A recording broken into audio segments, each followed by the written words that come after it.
Pemerintah Kota Lok Sumawe lakukan upaya peningkatan produktivitas pertanian dan roda ekonomi melalui penanaman bibit bawang merah di Desa Blangbuloh, Kecamatan Blangmangat, Kota Lok Sumawe, Aceh, Sabtu 6 Januari.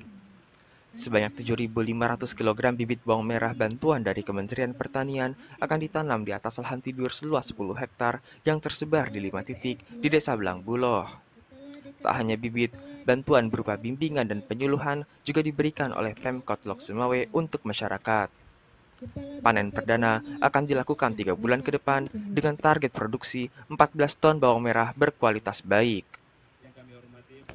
Penjabat Wali Kota Lok Sumawe, Abdul Hanan, menjelaskan pihaknya juga mengedukasi masyarakat dan para petani mulai dari waktu yang tepat untuk menanam, cara perawatan, hingga teknik memanen dan pendampingan penjualan ke pasar tradisional.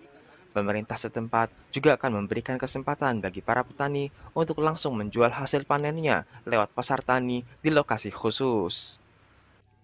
Untuk kegiatan pengembangan bawang merah ini sendiri, saya akan melakukan pengawalan secara khusus.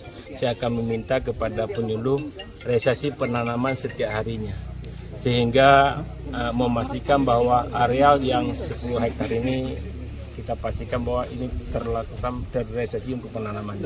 Memang ini kalau kami baru pengalaman pertama sekali, makanya kami butuh dukungan dari pihak yang terkait untuk membantu kami bisa sukses. Dan harapan kami jadi nanti Blangbuloh jadi memang sentral bawang merah ya, khususnya di Kota Lok Sumawe. Abdul juga meminta jajaran Pemkot untuk selalu menggunakan hasil pertanian lokal. Masyarakat juga diminta untuk lebih produktif dengan menanam berbagai jenis sayuran di pekarangan rumah maupun lahan tidur di sekitar permukiman warga. Dari Kota Lok Sumawe, Provinsi Aceh, Trifani, Kantor Berita Antara, mewartakan.